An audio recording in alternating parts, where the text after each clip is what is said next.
Hello, Gold participants from around the world. I'm Fiona Lang-Sharp, IBCLC. I'm Public Relations Manager and MC for Gold Midwifery 2016.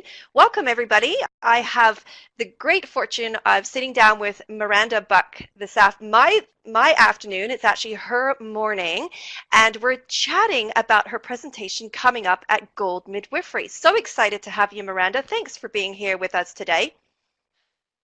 Thank you very much for having me. I'm delighted to be here. And we were just chatting just before we got started here, but we're gonna talk about Miranda's presentation coming up, and we're very excited that she's going to be presenting on, this is the title, right from the start, supporting effective breastfeeding in the first 24 hours of life. So it is an absolute delight to have you, Miranda, like I said, but I want to know a little bit about your journey. How did you get here? What all happened and transpired in your life that drew you to this point? Well, my background is as a neonatal intensive care nurse. So I used to work in London. I worked at Great Ormond Street for a number of years, looking after the sickest of the sick. So we'd have a whole country's worth of incredibly sick surgical babies coming to us, and particularly with a lot of gut disorders. Mm. And for those babies, breast milk is absolutely life-saving. And so from that background of believing in the importance of breast milk, when I moved out here to Australia, I had my own babies, and then suddenly realised how much harder it was than I ever thought, because I'd been helping women to breastfeed their very sick babies for a really long time. But then when I had a fairly well one myself, and it was a real struggle for the first 3 days, and I had to call in a lactation consultant, I then just thought to myself, hang on a minute, there's some work that needs to be done here. Well, that's incredible because a personal journey, of course, from the beginning just makes it that much more special. So it's great to hear a little bit about your story. So tell me a little bit more about your actual topic. Tell us when you realized that the interventions during birth and the immediate postpartum were actually disrupting babies' abilities to breastfeed. I think when you come from a background of looking after very, very sick babies who are taken away from their mothers immediately, and coming from that kind of fairly abnormal background, and then coming to work I work now in a maternity hospital with mostly very well babies.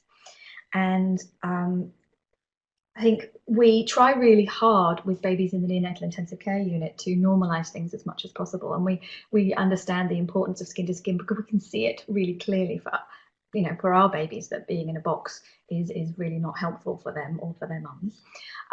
But then realising that some of the ways that we're treating babies, just your well babies out on the ward, is also not helping them to achieve the kind of normal feeding.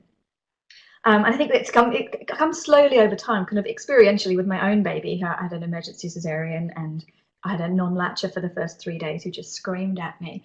And kind of how we solve those problems, and then realizing that actually this is a really common problem. And you see how on the wards, so many of our babies, we know from one of my colleagues has done some research and showed that 50% of our babies in a baby-friendly hospital are going home not fully breastfeeding at the breast. And these are kind of term babies. So there's something going really wrong, even though we're trying really hard, and we have some great education done by my team in our hospital. But all the same, just the procedures that have to happen in a modern hospital are not always the best thing for mothers and babies. So we're working both kind of practically and through research to try and work out exactly how we can find a middle way where we can do the things that we have to do to keep mothers and babies safe in a hospital, but also helping mothers and babies to establish breastfeeding. Well, what is such a great and important topic for our women, as consumers, because a lot of our mums today are wanting to breastfeed. They know that it's important and they really want to do it. But when things don't always go smoothly, or like you said, even if they do, we're still seeing so many disruptions that are, again, cause and effect for our babies who end up, not being at the breast exclusively.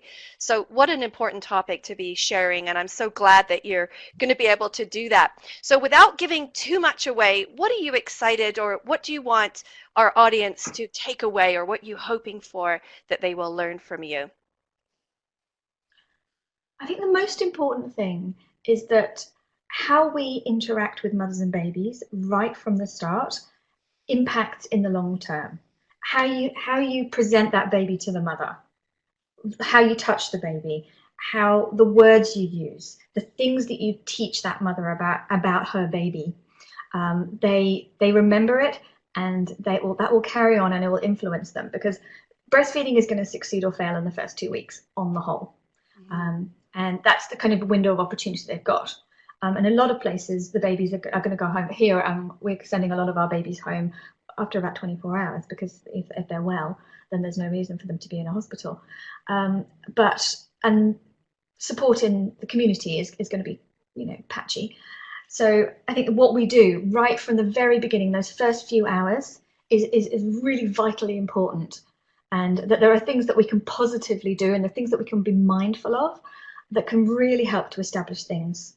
And we can turn things around really, sometimes really simply, just really simple, tiny things, kind of phrases we can use, ways that we can kind of, help mothers to hold their babies, and just the concepts about what a baby can do. I think there's the really, really very simple things that can make a huge difference. Well, fantastic. And I'm just that little teaser there. I'm excited to hear more of what you had to share. I just got so drawn in there, imagining, those mothers and babies, as we see them so frequently in the first 24 hours, and how important our roles are as healthcare professionals, and working with those moms, and what we do and say can make all the difference. So thank you so much, Miranda. It's going to be great to have you at our Midwifery Conference 2016. And thank you so much for taking the time for sitting down with us here today. And thanks to our listening audience. We look forward to seeing you all at our Gold Midwifery Conference 2016. Bye-bye for now.